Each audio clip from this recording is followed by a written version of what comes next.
ஒரு கார்த்திகை மாத கருக்கிருட்டு. செங்கல்பட்டிலிருந்து படப்பிடிப்பை முடித்துக்கொண்டு எம்ஜிஆர் அவர்கள் நடுநிசி 12 மணி வாக்கில் காரில் வந்து கொண்டிருக்கிறார். கண் விழித்தவாறே தனது காரில் எம்ஜிஆர் அவர்கள் வந்து கொண்டிருந்த பொழுது வழியில் போலீஸ் உடையில் நின்ற ஒருவரை பார்க்கிறார். எம்ஜிஆர் அவர்களின் கார் அவரை கடந்து செல்கின்ற போது எம்ஜிஆர் அவர்களின் நெஞ்சில் பொறி தட்டுகிறது. ஆள் நடமாட்டமே இல்லாத இந்த அர்த்த ராத்திரியில் அந்த போலீஸ்காரர் பஸ்ஸுக்காக காத்து நிற்கிறார் என்பதை எம்ஜிஆர் அவர்கள் புரிந்து கொள்கிறார். உடனே தனது டிரைவரிடம் காரை நிறுத்த சொல்கிறார் எம்ஜிஆர். கார் பின்னோக்கி வருகிறது. போலீஸ்காரரின் அருகில் காரை நிறுத்தி கதவை திறந்து ஏறுங்கள், எங்கே போக வேண்டும் என்கிறார் எம்ஜிஆர். பரவாயில்லை, நான் பஸ்ஸிலே வந்து விடுகிறேன் என்கிறார் அந்த போலீஸ்காரர். நேரமாகிவிட்டது, இனி இந்த ரூட்டில் பஸ் கிடையாது, ஏறிக்கொள்ளுங்கள் என்று எம்ஜிஆர் அவர்கள் வலுக்கட்டாயம் செய்ய போலீஸ்காரர் வேண்டா வெறுப்பாக ஏறுகிறார். காரின் உள்ளே லைட் போட்டு சாப்பிட்டீங்களா என்று கேட்டுக்கொண்டே தனது சீட்டுக்கு பின்னால் இருந்த பிஸ்கெட் பழங்களை எடுத்து கொடுக்கிறார் எம்ஜிஆர். இப்படி ஓசியில் பயணம் செய்வதே எனக்கு உடன்பாடில்லை. இன்னும் நீங்கள் உண்ண சொல்லி வேறு என்னை இழிவுபடுத்தாதீர்கள் என்று போலீஸ்காரர் மறுக்கிறார். எம்ஜிஆர் அவர்கள் பூரிக்கிறார். இருப்பவனிலிருந்து இல்லாதவன் வரை படித்து பதவியில் இருக்கும் எத்தனையோ பேர் எனக்கு அது வேண்டும் இது வேண்டும் என்று எம்ஜிஆர் அவர்களிடம் வேண்டியதை பெற்று செல்கிறார்கள். ஆனால் சாதாரண பொறுப்பில் இருக்கும் இந்த போலீஸ்காரரின் நேர்மை எம்ஜிஆர் அவர்களை மெய்சிலிர்க்க வைத்துவிட்டது. எம்ஜிஆர் அவர்களின் கார் கத தூரத்தில் வந்து கொண்டிருந்தாலும் காரின் நிறத்தையும் ஒளியையும் மனம் கமலும் ஓடிக்கான் வாசனையையும் வைத்து இது எம்ஜிஆர் அவர்களின் கார் என்றும் கார் சென்ற தடத்தை தொட்டு வணங்குகின்ற அளவுக்கு புகழுடன் திகழ்ந்த நேரம் அது. அரை மணி நேரம் கார் சென்று கொண்டிருக்கிறது. ஆனால் அதுவரை எம்ஜிஆர் அவர்களை பற்றி பெரிதாக போற்றி புகழ்ந்து பேசாமல் அந்த போலீஸ்காரர் வந்ததே புரட்சித் தலைவர் எம்ஜிஆர் அவர்களுக்கு அந்த போலீஸ்காரர் மீது மரியாதையை கூடுதலாக்கியது. நான் தான் எம்ஜிஆர் என்கிறார் எம்ஜிஆர். கேள்விப்பட்டிருக்கிறேன் என்கிறார் அந்த போலீஸ்காரர். பொன்மனச்செம்மல் எம்ஜிஆர் அவர்களின் முகத்தில் கோபம் இல்லை, பதிலுக்கு பொன்முறுவல் மலர்கிறது. என் படங்களை பார்த்து இருக்கிறீர்களா என்று கேட்கிறார் எம்ஜிஆர். நான் சினிமாவே பார்ப்பதில்லை என்கிறார் அந்த போலீஸ்காரர். புரட்சித் தலைவர் எம்ஜிஆர் அவர்கள் இன்னும் பிரமிக்கிறார்.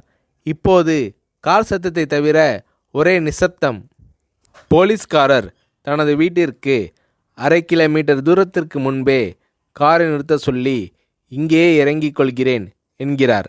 ஏன், நீங்கள் குறிப்பிட்ட அந்த விலாசம் இன்னும் 1/2 கிலோமீட்டர் தூரம் இருக்கிறதே என்கிறார் எம்ஜிஆர்.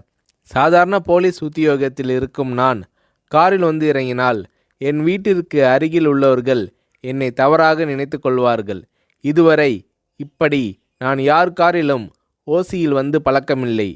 நீங்கள் இவ்வளவு தூரம் செய்த உதவிக்கு நன்றி என்கிறார் அந்த போலீஸ்காரர். புரட்சித் தலைவர் எம்ஜிஆர் அவர்கள் அதற்கு மேல் எதுவும் பேசவில்லை. அவர் எந்த போலீஸ் ஸ்டேஷனில் பணிபுரிகிறார் என்பதை மட்டும் கேட்டு தெரிந்து கொண்டு கிளம்புகிறார்.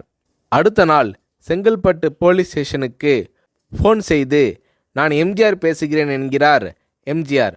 ஃபோனை எடுத்த டிஎஸ்பி உதறலோடும் உற்சாகத்தோடும் தலைவரே வணக்கம் என்கிறார்.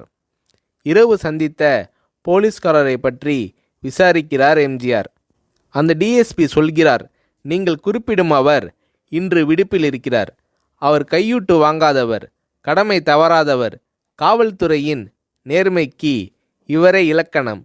வெற்றிலை பாக்கு, பீடி, சிகரெட் போன்ற போதை வஸ்துக்கள், நாடகம், சினிமா போன்ற பொழுதுபோக்கு அம்சங்களையெல்லாம் இவர் அறியாதவர். கல்யாண வயதில் உள்ள 3 பெண்களையும் கரை சேர்க்க முடியாமல் கஷ்டத்தில் இருக்கிறார் என்கின்ற விபரம் டிஎஸ்பியால் எம்ஜிஆர் அவர்களுக்கு சொல்லப்படுகிறது. அவரை நாளை என் தோட்டத்திற்கு வர சொல்லுங்கள் என்கிறார் எம்ஜிஆர். கேட்டுக்கொண்ட டிஎஸ்பி உங்களோடு ஃபோனில் ஆளுக்கு ஒரு வார்த்தை பேச இன்ஸ்பெக்டர், சப் இன்ஸ்பெக்டர் உட்பட எல்லோரும் ஆசைப்படுகிறார்கள். ஃபோனை அவர்களிடம் கொடுக்கலாமா என்கிறார். எம்ஜிஆர் அவர்கள் கொடுங்கள் என்கிறார். பேசுகிறார். அந்த போலீஸ் ஸ்டேஷனே புண்ணியம் பெற்றதாக மகிழ்ச்சி அடைகிறார்கள் அந்த போலீஸ்காரர்கள். மறுநாள் அந்த போலீஸ்காரர் ராமவரம் தோட்டத்திற்கு அழைத்து வரப்படுகிறார்.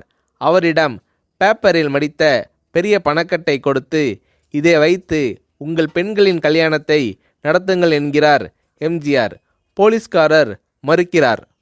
நான் ஏதாவது உங்களிடம் காரியமாற்ற சொல்லி அதற்காக கொடுத்தால் அது தவறு. என்னால் ஆக வேண்டியது உங்களுக்கும், உங்களால் ஆக வேண்டியது எனக்கும் எதுவும் இல்லை.